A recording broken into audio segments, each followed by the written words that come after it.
Lockdown से पहले गीता के घर का नज़ारा कुछ ऐसा था कि रोहन ऑफिस जाता था और शिविन स्कूल। जिनके घर से जाने के बाद गीता काम खत्म करके बाकी समय आराम करती थी। लेकिन लॉकडाउन के बाद ऑफिस और स्कूल घर में ही खुल गए और इससे गीता का हाल वो तो आपको देखने में ही मजा आएगा। शिविन, ओ शिविन, महाराज उठने के लिए क्या 21 तोपों की सलामी लेंगे? अरे बिस्तर से बाहर निकल, ऑनलाइन क्लास स्टार्ट होने वाली है। अरे तुम भी हद करती हो, स्पीकर की तरह चिल्लाने की क्या जरूरत है? दिख नहीं रहा मेरी कॉन्फ्रेंस चल रही है। अब कैमरा और स्पीकर ऑन कर रहा हूँ, मुझे कोई शोर नहीं चाहिए। इस पर जैसे ही रोहन लैपटॉप का कैमरा और स्पीकर ऑन करता है तभी कुकर की सीटी बजती है। करा लो अब इसे चुप। लॉकडाउन नहीं हुआ, मेरी मौत का फरमान जारी हो गया। दोनों बाप बेटे ने नाक में दम किया हुआ है। ऐसा बोलकर गीता वहां से शिविन के कमरे में पहुंच जाती है, जहां शिविन अभी भी सो रहा होता है।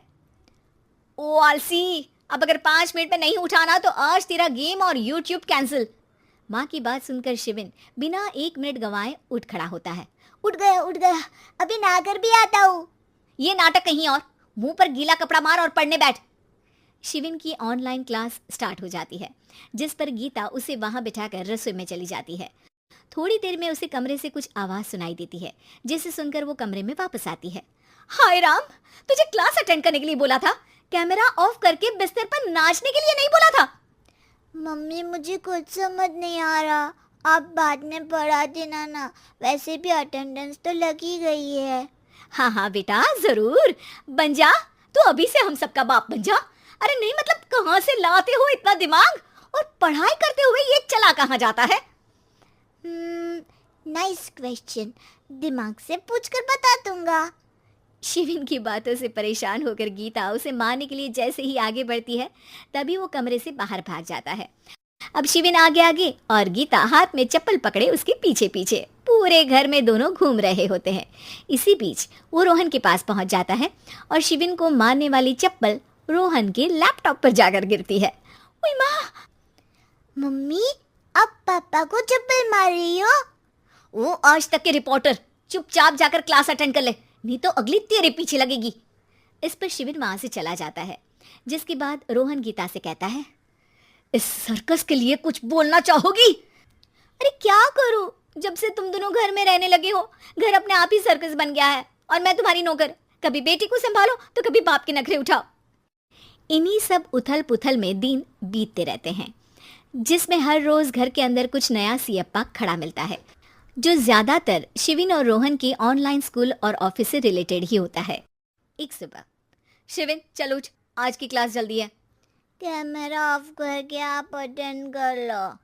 अरे ऐसे छित्तर पड़ेंगे, दादी नानी सब एक साथ याद आ जाएंगी। गीता की लाख मशक्कतों के बाद क्लास तो खत्म हो जाती है, लेकिन उसके बाद शिविन फोन इस्तेमाल करते हुए इंस्टाग्राम रील बनाने लगता है। रसोड़े में कौन था? तुम थी, मैं थी, कौन था? हाँ, मैं गरीब हूँ। अरे ओ गरीब के बेटे, आजा, मैं बनाती हूँ तुझे गरीब। मैं बताती हूँ रसोड़े में कौन था। पढ़ाई करने बोलो तो इनकी माँ मर जाती है और ये पागलपंतियां जितनी मर्जी करा लो। गीता शिविन को डांट रही होती है, तभी रोहन बीच में बोल पड़ता है, अरे बच्चा ही तो है, इतना गुस्सा क्यों कर रही हो? बेटे का साथ देने की इसी एक कोशिश में अब शिविन के साथ साथ रोहन भी गीता के गुस्से की सूली पर चढ़ जाता है। अगर बेटे पर इतना ही प्यार आ रहा है तो इसे क्लास अटेंड क्यों नहीं कराते, इसका होमवर्क क्यों नहीं कराते? उस समय तो बहुत जल्दी मीटिंग आ जाती है, वो काम मैं करूं और यहाँ इस बेफिजुली की चीज में तरफदारी करके बन जाओ महान। हे भगवान, कोई तो इनके ऑफिस और स्कूल खुलवाओ, मैं इन्हें और घर में नहीं सह सकती। अरे कुछ और मांग लेती, क्योंकि तुम्हारी ये विश इस साल तो पूरी होने से रही, कोरोना। हाय नास बेटे ने जिंदगी ही बर्बाद कर दी। खाए कोई पचाए कोई, कल मुझे चुन चुन कर सबको मेरी बद्दुआ लगेगी। उन्होंने दुनिया का और इन बाप बेटे दोनों ने मेरा जीना मुश्किल कर दिया। गीता वहां से चली जाती है, जिसके बाद रोहन शिविन से कहता है, अरे तुम्हारी मम्मी इतनी भड़की हुई क्यों है? आपकी वजह से पूरा समय घर में रहते हो और उस पर कोई काम कराने की जगह बस ऑर्डर देते रहते हो। अच्छा बेटे, सारा इल्जाम मुझ पर, पूरा दिन तो वो तुम पर ही चिल्लाती है। हाँ, मतलब दोनों का 50-50 है, कुछ करना पड़ेगा। वो कहते ना, make the best out of worst. I have an idea. वैसे तुम्हारी माँ सही कहती है, बहुत जुबान चलाने लगे हो, कम बोला करो। अगली सुबह रोहन और शिविन अपनी गलती को सुधारने के लिए गीता के उठने से पहले घर का आधा काम खत्म कर देते हैं, जिसे देखकर गीता खुश हो जाती है और फिर बाकी बचा काम वो तीनों मिलकर पूरा कर लेते हैं। जिसके बाद अब वो सब मिल बांट कर हर काम में एक दूसरे की मदद करते हुए लॉकडाउन का मजा लेने लगते हैं।